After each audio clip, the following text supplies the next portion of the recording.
What's up, guys? It's another episode. Wait, hold on, my camera's kind of goofy. There it is. There it is. What's up, guys? Another episode of Off the Post, and I'm your host, DJ Rick. As you know, we're doing another week of NWSL review. It was a week where we saw many goals, and some teams, well, they blew games. We'll talk about that team a little bit later in the show. Let's see what all the panelists are up to, and then we'll get the show started as usual.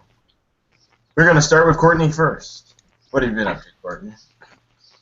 Not a whole lot, I guess. I don't really know. The weeks kind of just blend by in the summer. Like, I generally just have no idea what I'm doing with my life. No.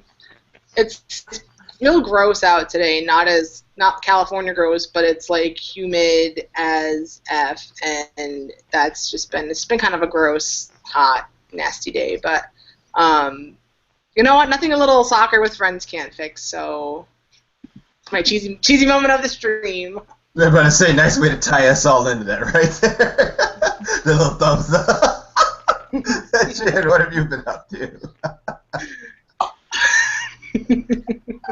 Jen, what have you been I need a hat. I need to be Karen and have like a... So, Jen, how have you been doing? Just been working, lots and lots of work. You guys know I just got promoted at work, so I've been just doing all the hours, and I'm hoping that my basement is not haunted today like it was the last episode I was on. I'm guessing the door's going to close, yeah. Yeah. I mean, if you guys see something behind me, let me know. I'll just cry. Just if you see me crying, know something is behind you and life is sad. Tempting them. Well, I'm looking at myself in the little camera down there, and I think I'm probably white enough to be the ghost. I promise. I look naked, but I actually have a shirt on. It just blends into my skin. So there's that. Moving on. Karen, what have you been up to? Just, I'm like Alex Mack Puddle over here. Like, it's so hot. It's like 118 degrees in Riverside, and it's disgusting. So I'm just trying to, drink my fluids and get through this episode, and then I'm going to jump in the pool, which is probably going to be hot. So... Hot tub, yeah! It becomes a hot tub, and it should be bubbling by the time you get out hot tub, yeah! Alright, guys. Well, I guess this is my little moment of the show. We'll tell you what to do. If you want to speak to us, use the hashtag WolfSoTall. If you'd like to learn tips on how to get rabbits and chipmunks out of your garden and your sprinkler, use the hashtag DJRedCap. Let's start the show. It's not as gross as last week's, though. You could ask Leo here at the end. We're going to jump right into it since this episode is off the rocker to begin with. So, Karen, we're going to talk Chicago Red Stars and Boston Breakers. Follow me up after that one. Let's go. Let's go. All right. Basically, this game was probably the worst that I've seen Boston play, and it was actually really disappointing. Because I've been hoping for them to just kind of pick themselves up a little bit and start playing some good games. Like, they can lose, but if they lose 3-0 and without the effort that we're all expecting them to put into it, then it's just sad, Not to take anything away from Chicago, I think Chicago showed why they're the top of the league right now. The fact that Press wasn't the one scoring the goals. Sofia Huerta got 2, which is great for her since she's been kind of on a slump. A lot of people were saying Press and Huerta don't work together on the field, and I think she might have gotten tired of that. I think Jen Hayes said this first, but I think she just got tired of it, and she was like, I'm going to score 2 goals, and then she did. Yeah. So DiBernardo had a really good game. She had 2 assists, and I think just the whole team was putting in a really, really impressive professional performance from the back line forward, and Nair made a couple of really good stops. I think that Chicago's just looking really, really good. I don't know what's going to happen to them once Nair and Johnston and Press and whoever else might be leaving leave the team, but I think the fact that you saw Huerta and who else scored? Who was the last one that scored? I don't remember. Who was out there? Apparently none of us do either, because we're all just like, what? Yeah, I was waiting. I was like, wait a moment. And I started thinking about it. I was like, wait, I can't remember that third person. But, yeah. I keep wanting to say Scout, but that's not a person. No, it was Casey Short. That's why you were thinking Scout. Something S. Bob Courtney, saving the day. Yeah, Short. Okay, so Short, obviously she's not going anywhere. So the fact that they have players scoring their goals who I don't believe are leaving the team is a big deal. But yeah, with Johnston and Narragon, that's kind of like the heart of their back line. So we'll see. As far as Boston, they really need to do something. I don't know what, but they just didn't look like they were feeling it. They looked kind of scared, like they weren't willing to take risks. You know, when you're down 3-0, you just go at it, and they weren't. They looked tired. They looked like they didn't really want to be there. They weren't connecting. Every time a goal was scored, you saw like Engen trying to pull them in and trying to kind of like do something, and it just wasn't working. So it was disappointing to watch. Good game for Chicago. They proved why they're at the top, but Boston also proved why they're at the bottom, and it was really disappointing. Yeah, I have to say that about Boston, because I was happy for Huerta. She looks like she's finding her scoring boots, and that's good right now. Like I said, with the players that are going to be leaving, she's finding that form that she had a bit last season, where she was scoring all those goals at one point in time. And we all thought she was like a top player that might get called one way or another. But more so Boston. It's like, yeah, I thought at one point after that third goal when England huddled them all together, it was just a matter of like maybe they're going to be inspired, someone's going to try to push them forward. But like I said, they just seem so just out of it and slow a bit, and it's just like there's just nothing on the team that was looking inspiring the whole game, and it was hard to watch anything for me. It was so much harder to watch Boston than and Chicago was enjoyable doing their thing. Looked like they're finding themselves a bit more, but I mean, what can Boston do at this point, really? Because they were expected by many to finish bottom or last anyway, so it's like they're meeting expectations. Because it's just a team that just doesn't seem like they have it all together, and it's still like it's the new coach's first year, so it's a matter of like giving him, I guess, some time to see what players he wants to bring in and other changes he wants to do to actually get the team to the way he wants it to play. So. Right. Yep. Good, Karen. All right, let's go on to Courtney and let's talk about the Western New York Flash and Portland. Well, see, this is kind of an interesting game. Not interesting game. I mean, I guess it was, but like just. To start off, like I got there a little bit late, but I kind of caught the tail end / heard about, before the game started, Megan Klingenberg like did something, hurt her ankle or something like that in warm up, so had to be replaced by Meg Morris. And then literally, I don't know, maybe like 15 minutes into the game, Meg Morris went down, and then like she was in a lot of pain and she had to get replaced. Things didn't look too great there. I don't really know if there's an update on either one of them, but I didn't see Klingenberg's incident, but it didn't look great for Meg Morris. Hopefully everything's okay there. But it kind of started off weird for Portland, the fact that they had to make a sub and then had to make another sub within like 15 minutes of the game because she got hurt also. So that's kind of a weird thing.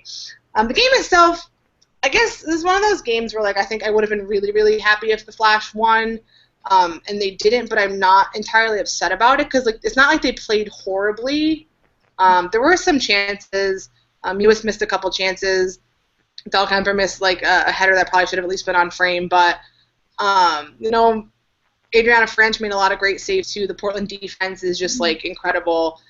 And Paul Riley said after the game a lot, and like me was also, and I definitely agree with it, is that a lot of it, I usually get upset when we talk about like using experience or lack of experience or being young as an excuse.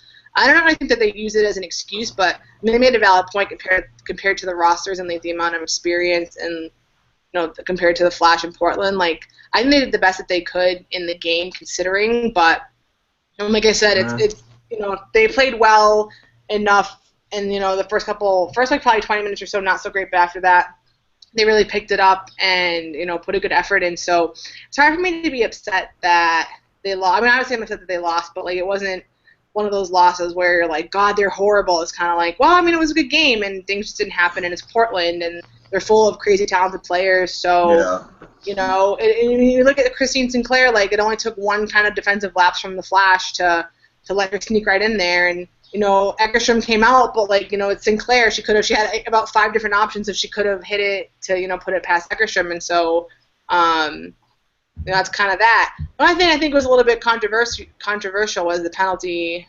that was awarded. I definitely think that, like, as far as I know, you're not allowed to flat out block someone's progress like Eddie did to Tobin. But on the other side of that, though, like, Tobin kind of just, like, they were kind of, it was very strange because, like, it wasn't like they hit and then, like, someone fell down. It was like they were kind of just, like pushing against each other for a little while, and, like, Tobin kind of just went down. I don't really know if that was necessary. I think that maybe, like, contributed to the decision to give a penalty. Like, I definitely think it was, like, I don't know if there was, like, all fouls in the box must be penalties. I don't know, but it was kind of, like, questionable whether it really should have been a penalty or not. But even then, like, they were already ahead. Portland was already ahead in the Flash. Didn't make that back up anyway, so you can't even really get mad about that. And the players weren't. Riley wasn't. He pretty much said that too. Like, yeah, it was a questionable penalty, but at that point they were still losing and they never scored. So, it's not something that really changed the game, regardless of whether it was questionable or not. But, I think, like I said, comparing the teams together and stuff like that, I think it was a good effort, and it could have been a different result. They made some of those chances, but that's not always how it goes. So it was not a bad game, and the Flash, I think, will come back and they put in a good effort, so they have that to be proud of, and I think that they'll take that into this week also.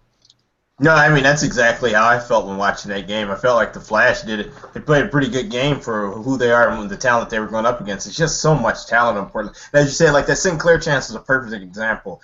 She got that one opportunity and she put it away. And that's what good teams do. You probably get 2 or 3 chances in the game. You put away 2 of them, then you might end up winning 2-0 or 2-1. So that's why it's like with Portland, it's just so hard. Like, for a lot of teams, it's going to be like that, for you to be able to compete or just like to compare them to Portland, because Portland's always going to have that quality that most teams don't have and can put away games or get wins in games that other teams might not have the type of quality or opportunity to do so. And like I said, the Flash, being a young team where they're even positioned at right now, because I had them winning this game, I'm happy for them. And I was disappointed, but it's not a game where I felt like, oh, the Flash played horrible. They're resorting to just, they're going to be missing all their chances and stuff again. I just think it was a game where they ended up just being a little bit outmatched, but it was a good learning experience because, next time they go up against another team and they're probably in some of those same situations, they might do a little bit better. So it was a good game for them overall, I thought. So. Yeah. But, all right, let's go on to Sky Blue versus Seattle. So we're back to you, Karen. Right, this game. It was actually a pretty fun game to watch, in my opinion. Especially the second half was a lot more fun than the first half, I thought. It was a 0-0 draw, which is just, a 0-0 draw just in and of itself is just kind of boring. But this was a pretty exciting 0-0 draw. I think both teams had a lot of chances. I think Sky Blue probably had more chances than Seattle, but Seattle might have had a little bit more possession. So it's kind of like, However, I will say that the crossbar was probably the best player on the field. There were like 5 different chances that went off the crossbar. Not even like the post. Like every time it was that freaking crossbar. It could have been like 5-5 at the end of the game if it weren't for all of those chances hitting the crossbar. It was crazy. So I have a question. So you were saying that some of those chances might have come off the post? Womp I was waiting for it. I was like, someone's going to say it. All right, but continue on. You're fired. That's it. No, just kidding. So, I think for me on the Seattle side, I thought Bev Yanez had a really good game. She's always just like working hard wherever she is, and is always very impressive with the way she reads the game, the way she reads the ball, the way she like works her butt off every game. Winters had some really good moments, and Fishlock, as always, was hard at work. I thought Kim Little was a little bit quiet. She did have a couple of chances, but she was not the typical Kim Little that we expect to see. But that midfield was doing pretty good. The backline was all right. I think Ellie Reed should have been replaced by Pickett. I just think Galton just ran way faster than Ellie Reed. Like, every single time she got the ball, she was just gone. and Ellie Reed was just like scrambling behind her, and I was just like, all right, well, is anybody else seeing this? Like somebody on the coaching staff? So that was kind of disappointing, but Galton did really well. She got a couple of chances. I think, let's see, on the Sky Blue backline, I thought Grupka was ridiculously good. She was everywhere. And just stifling Seattle's chances left and right, which was frustrating for me, but also impressive. Skrosky had a really good game as well. In their attack, I thought Kai had a couple of good chances. O'Hara was a little bit quieter than I expected. I think she had a couple shots on goal, but nothing that would beat Hope Solo. Con Heaney had a couple of shots that were good. So they did have a couple of threats in the attack, but I think, both teams put on a pretty good show. I expected Seattle to at least get one in, but they didn't. So that's something that team needs to work on, is the final pass and then also the shot. I think that they have a lot of work to do with their finishing. So we have that to look forward to, hopefully, with getting Naho.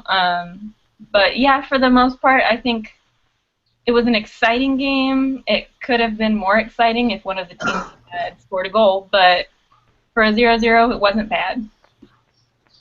Yep, I agree with you, Karen. It seems like both the teams kind of struggled with a lot of the same thing. There was a lot of finishing issues, even though Seattle, like I said, probably held more possession. Finishing, because both teams got a little deadly places. I thought Galton had a real good chance, that one where I think she hit it off of, hit it toward, towards Hope, or Hope made a great save, whichever way you want to say it. And then Kai bounced right to, it's like, oh, finish it, and it's just messy. Like little opportunities like that, if we could get that, Sky Blue could really use these points right now. I mean, it would be great. I wasn't too mad at Sky Blue. I mean, you're taking a point away from Seattle, but then Seattle hasn't been top team this year either. So it's like you're almost taking away a point from a team that's playing around the same area on the table. So I mean, it's all right. I was looking for a bit more from Sky Blue. I guess actually take the win for that. As for Seattle, yeah, it's going to be interesting to see what happens with Naho and them. It's hopefully she could be a difference maker, but you never know, because it's another one of those things. It's always one of those things where a player might have played in your team before and been absolutely amazing, and then when they come back, you're hoping they're just as amazing, or you're just hoping to make something. Well, right now they're hoping that someone comes in and makes an impact. So maybe should be that spark they need, and that would be a great thing for Seattle for the rest of the year. So it'll be interesting to see their team dynamic moving forward. Right. All right, guys. Let's see. So Dash versus FC Kansas. Yeah. Yeah. That game. It should not. Maybe it should have been 1-0, but not for Kansas City. Yeah. Watching that game, the entire first half was all Houston. Legitimately, the Dash should have come away with at least a goal in the first half. They didn't. It was, scoreless draw at halftime. Second half, they came out again. It was all Houston. Rachel Daly came in at 67 or something, and I feel like she made an immediate impact. She came out and kind of rejuvenated the team a little bit, and very much like the Seattle Sky Blue game. The crossbar was major in the second half of this game. It stifled every chance either team had. And then of course the 80th minute was golden when Brune got that header in. But that was such a lucky opportunity. It really was. Mm-hmm. Don't get me wrong, it was a beautiful set piece. It was an absolutely gorgeous corner that Brune got on the end of, but there's no way Kansas City should have won that game. No. Something clicked with them, which is nice to see, finally. Something happening with Kansas City. I'm not sure I don't know if the chemistry's just gotten a little bit better. I really don't know. Honestly, I'm sorry, Danielle. I'm going to attribute this game to luck. I feel like that's really what it was. Luck and the crossbar. So I don't really know that I can say too much else on this game. Like, Yeah, I think you hit everything, to be honest, though, because that's what it looked like. Because the Dash that was a team where I was like, we're going to talk about a team that kind of threw a game away. The Dash were dominating this game in every aspect. You were just looking for them to get a goal. That's all you need. Maybe one, maybe two, maybe three, because they were getting in such deadly positions right there, and like in the box. And then it was just like nothing. Play themselves out of like attacking positions, and then you're like, what is going on, Dash? Put one away. Then it started again in the second half. And then they got that header, and it was just like, it felt like, it's over. And it was like totally different. But it was just like the most random person with the most random header, and you're like, all right, well, everyone was happy. Bruin scored. But the Dash kind of was like, we're like, where do you go from now? And they lost another one. 0-1. Another game. Fourth one in a row. So, yeah. I hate to say this, but this is the time when in most sports the coaches usually get their fired. So we're taking betting odds and Waldron's jobs, sad to say. But no, seriously, like this, in all seriousness, this is when coaches start to get looked at, and then they're going to start questioning things. Because Dash fans have told me that they don't feel like certain youth have developed well and other things. They're starting to really criticize his little reign as the manager of the side, and it's just like, when is enough going to be enough with the Houston Dash, unless they turn it around starting this week, or if they don't, then that's a fifth loss in a row. So it's like, come on, we're going to see what's going to happen. Yeah. Another thing really quick, too, is that the scary thing about Houston is that, and I don't quote me on this, I don't think they have any draft picks for like a real long time into the draft next year either. So, I mean, yeah, it's a really stacked draft, but like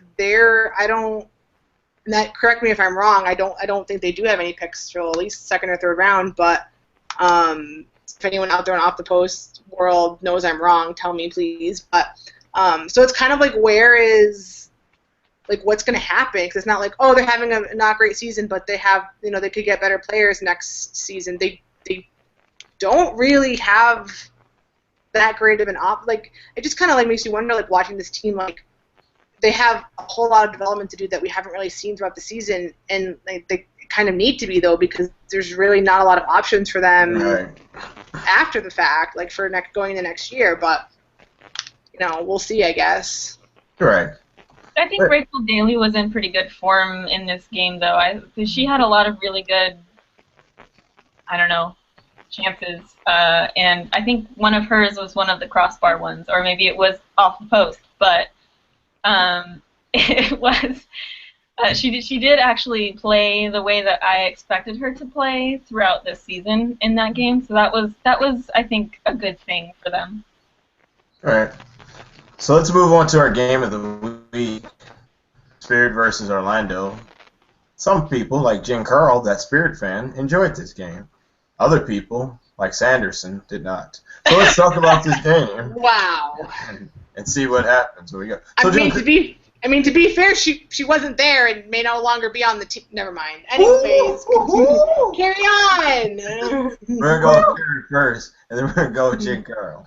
And then wait, who are you going to first? I'm sorry. Karen. Okay, great. Sorry, I'm still trying to recuperate from that sick burn.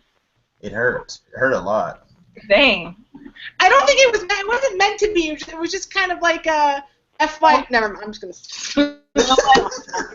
It's hot enough in Riverside already, but that just went. That was next level, my friend. Woo.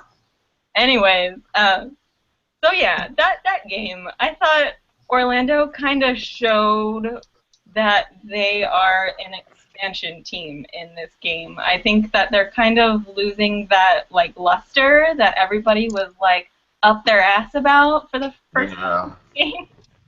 And I think that it's just kind of slowly leveling out, and they're kind of showing like this is a new team, and they're still trying to figure out their crap. I thought Spencer and Morgan should definitely be connecting better than they are.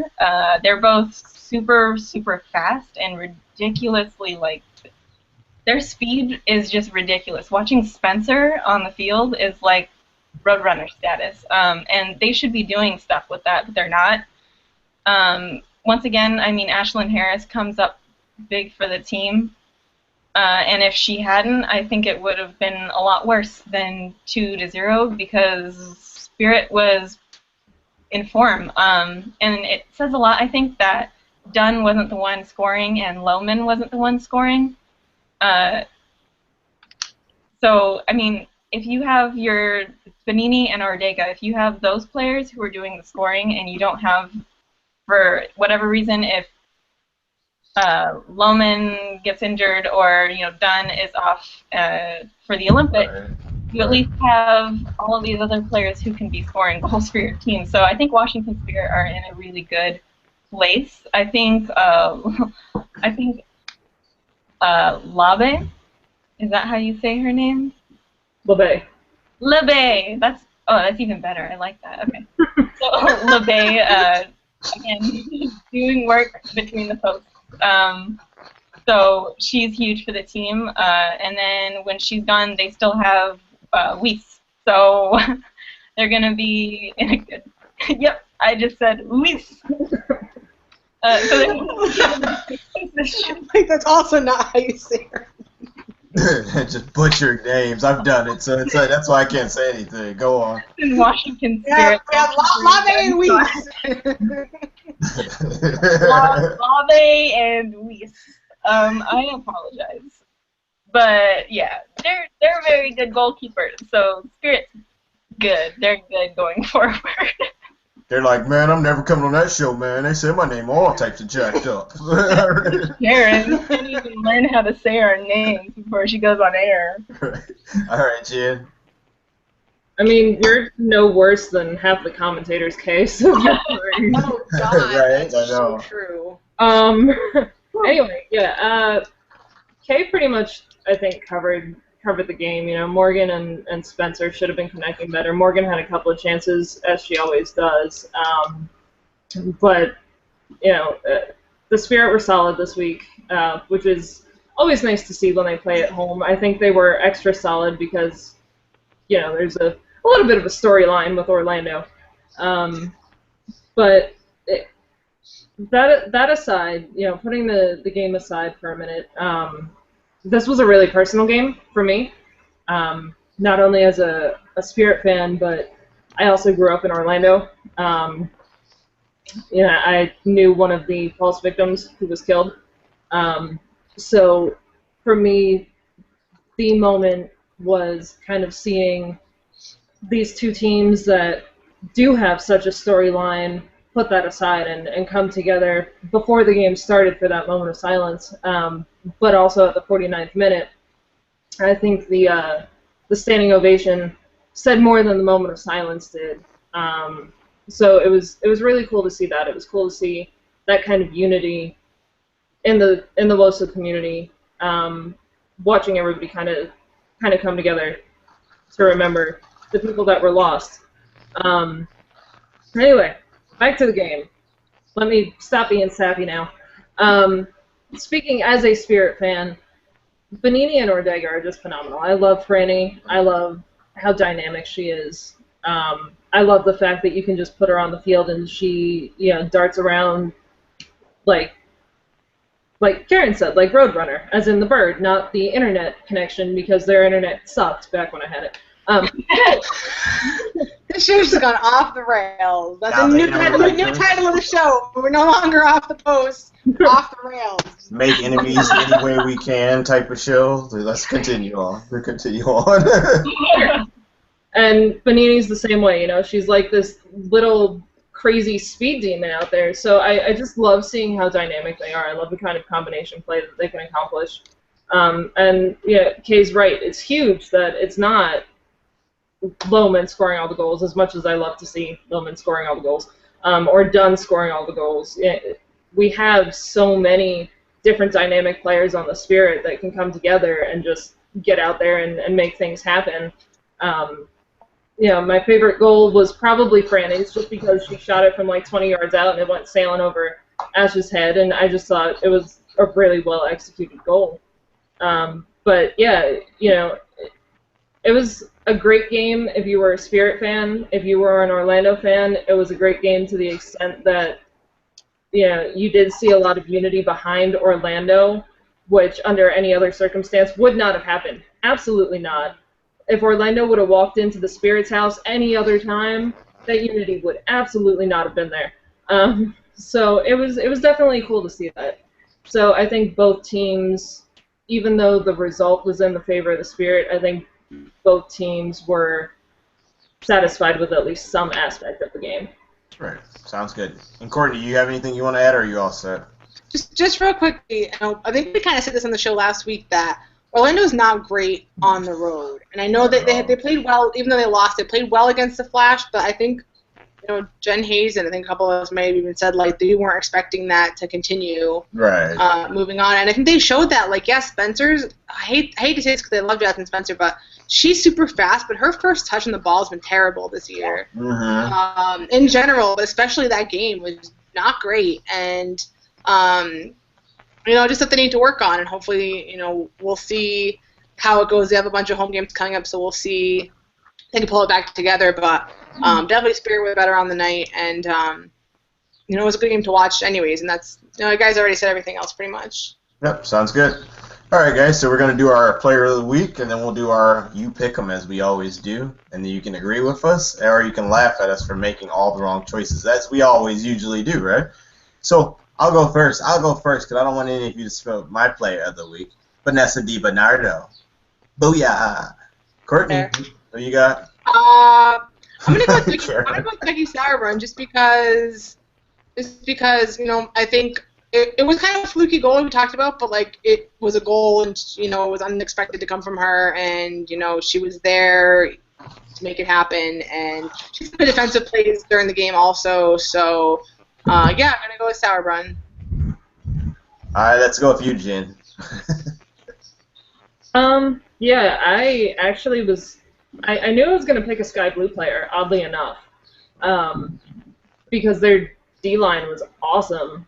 I almost picked Grubka, but I ended up picking Rampone, just because it was so hard to single out one defender. So I went with her because she kind of anchored it a little bit. I think her leadership really helped that back line.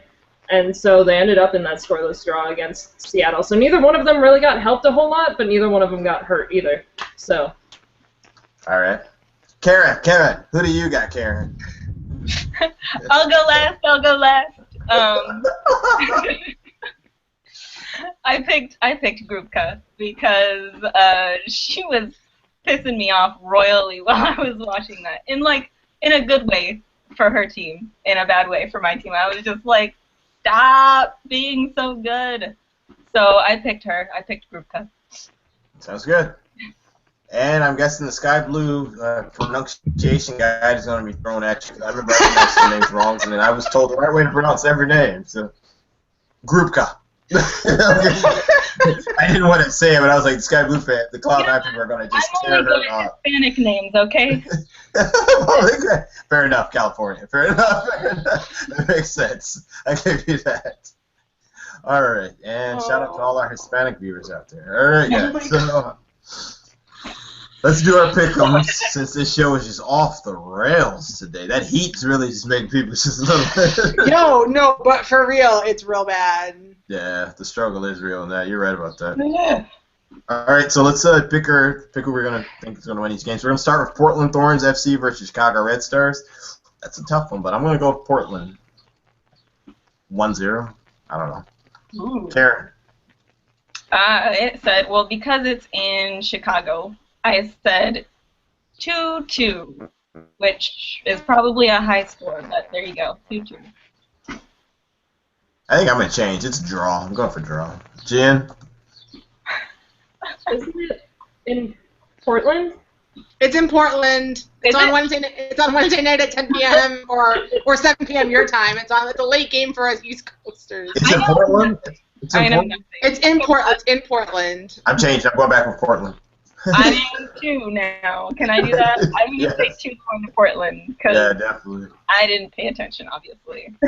Well, you said that. That's not Chicago. That's what made me choose my decision. Thanks a lot. All right, Jen, go for it. Anyways.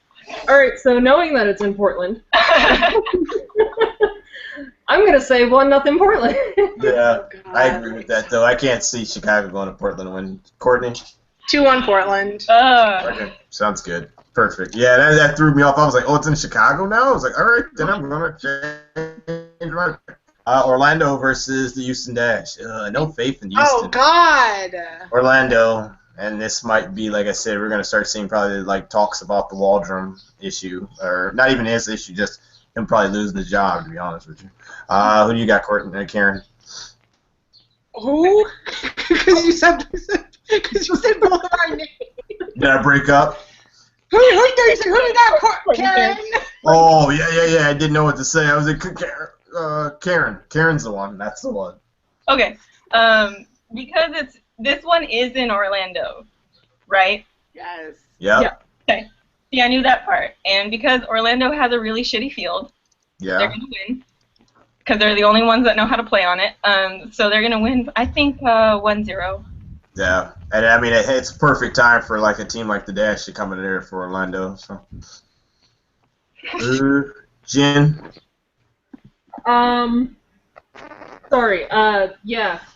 I think.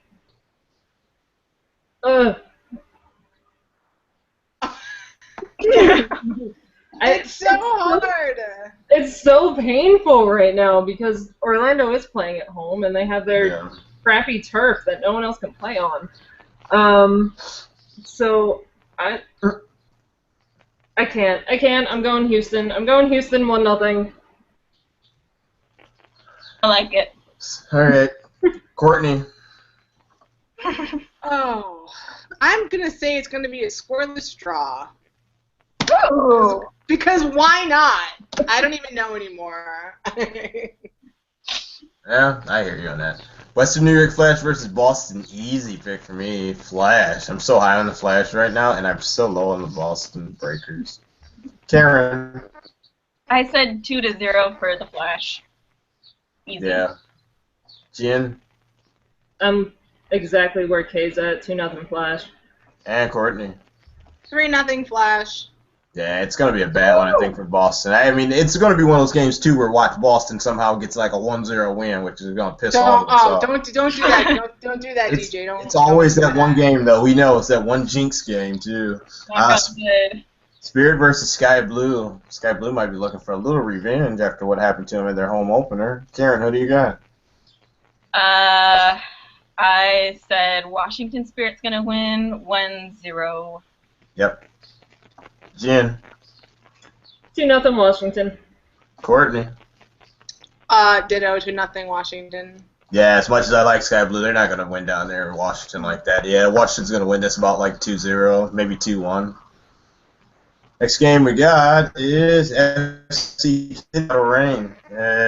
Still not high on FC Kansas City. Not very terrible. So like, the Orlando Houston game and this game are like the worst to try to predict. Like, don't even know. I keep having faith that there's gonna be a moment of match for Kim Little. So let's go 1-0 Seattle. Come on, Seattle, give me a road win once.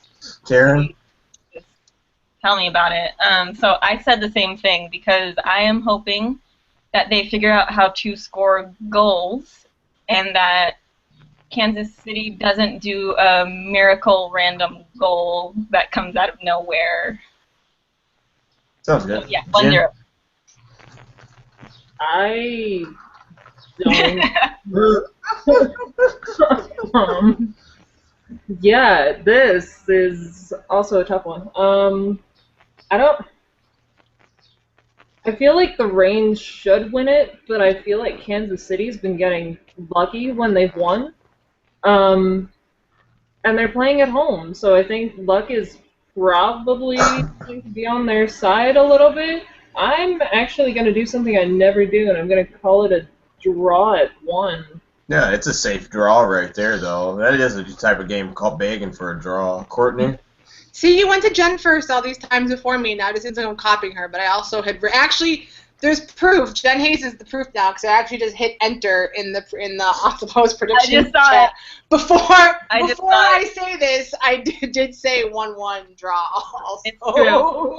That's right. So I before Jen even said it, I hit enter with my prediction. So 1-1. I'm not copying. I genuinely think 1-1 draw.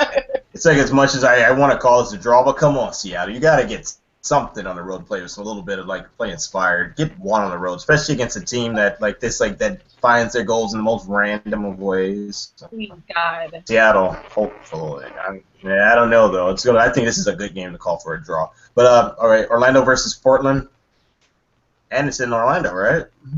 It is in Orlando.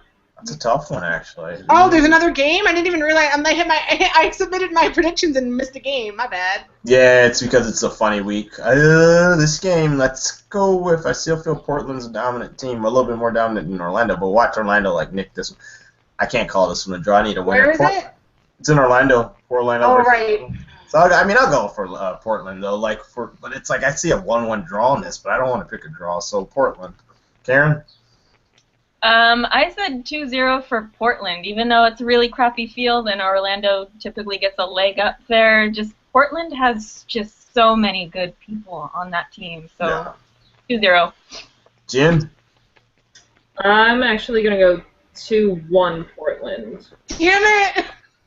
I typed it again. I typed it again though first.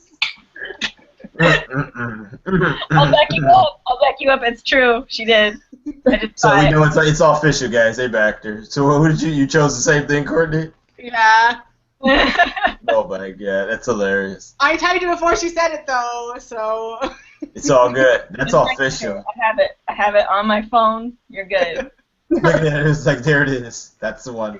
Yeah, 2-1 Portland. All right, guys. So that's it. Dang, I swear, like some of these, I just feel a draw coming on. But that's everything. Anybody have anything else to say, or we just wrap the episode? I think we're all gonna just melt in a puddle, so I think we're all that's all. Yeah, right on. Before we all melt, we should end the show. Pour some just ice cold water over my head right now at the end of the episode. I'm gonna do that one of these episodes. All right, guys. This is another episode of Off the Post. We'll be back next week. I don't know. One of these weeks we might have a special guest. Maybe, I'm hoping we'll bring somebody on here. Maybe like a random homeless man, and he'll talk soccer. So You're we'll do that. You're gonna invite him into your house for that, DJ? Yeah. My little box. I'll invite you to my box on the side of the road. I'm just sneaking into a home to be, broadcast. So this is another episode of Off the Post. I'm your host, DJ Rick Cap. We'll see you guys next week. All right, guys, let's wave ourselves out of this hot. No, let's fan ourselves today. We're fanning ourselves out of this one. Bye. It's much better to do that. Yeah, bye.